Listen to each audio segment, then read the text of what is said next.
Land rights, environment top election agenda in India's Goa. India's undisputed tourist hotspot and the tiniest state, Goa is voting to elect a new government.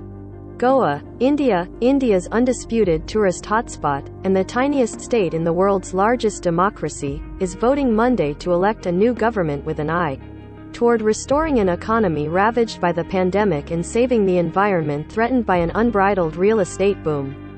More than 1.1 million voters in the western Goa state will decide who among the 301 contestants can help save their ecologically fragile coastal land that is struggling to cope with uncontrolled tourism. It's one of 5 Indian states voting in phases in February and March in what is seen as a test for Prime Minister Narendra Modi's Hindu nationalist Bharatiya Janata Party ahead of general elections expected in 2024.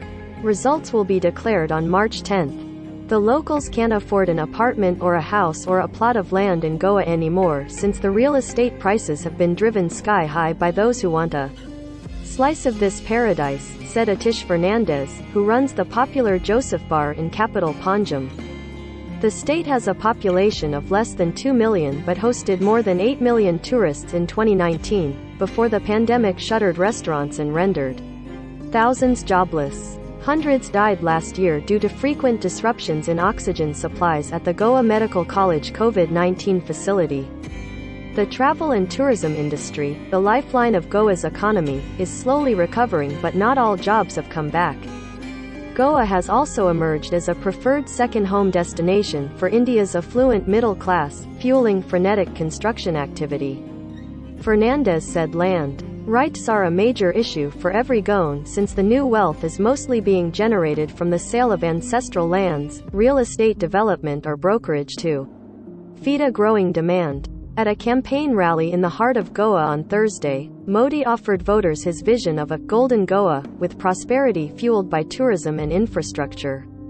The opposition Congress and the Delhi-based Aam Aadmi Party are promising sustainable development, jobs and a corruption-free government, while the Trinamool Congress, from West Bengal, has plans for generous welfare programs for the unemployed. The two prominent regional parties joined the fray to explore their national ambitions. For Goa's native communities like farmers and fishermen, what is at stake is a distinct way of life that for centuries has been in sync with its lush green environment and coastal biodiversity. The state has witnessed intense political turmoil over the last few months, with popular candidates including former chief ministers, the top elected officials, switching sides in their pursuit to secure nominations, often shifting loyalties between parties with conflicting ideologies. Goa has set a record, unparalleled in the history of Indian democracy, with 24 lawmakers in the 40-member state assembly switching parties in the last 5 years, according to a report by the Association of Democratic Reforms, a non-governmental group working for electoral reforms. To ensure its nominees don't go party hopping after the polls, the Congress Party has made them take a pledge of loyalty. Here, in just a few weeks, every party has disgraced itself by making a mockery of their own stated platforms and ideals, writer Vivek Menezes opined in the Outlook Weekly magazine. Goa's turbulent politics is a microcosm of India's chaotic political landscape, where a diverse mix of religious and caste identities shape the elections. The BJP under Modi has emphatically won twice on the national stage with its Hindu-first politics that has alienated Muslims and other minorities as well as secular parties. But its grip on power has been challenged, most recently by rising unemployment and a year-long farmers' protest on the outskirts of New in Goa, which is often portrayed by Bollywood as a westernized enclave with foreign tourists partying on sandy beaches and vistas dominated by its historical Catholic churches. Christians constitute only 25% of the population. More than 66% of Goans are Hindu.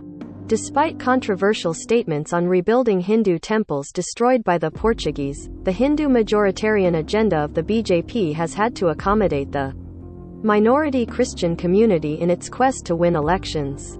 The BJP in Goa has fielded 12 Catholic candidates in Monday's election, while the Congress Party has nominated 17. In the quaint Fontainhas area of Panjim, the narrow, winding streets are lined with Portuguese-style homes and bars. A UNESCO World Heritage Site, Fontainhas is steeped in the colonial history of Goa, a Portuguese territory until 1961. At the Joseph Bar, tucked between Fountainhas' ancient buildings, many rue the inevitable change that free market brings, especially in an economy where every third person is engaged in tourism. The local people who are the stakeholders and voters here are always looking back at what they had and what they have lost, said Fernandez. If you ask an average Goan what he wants a life he had 15 to 20 years ago,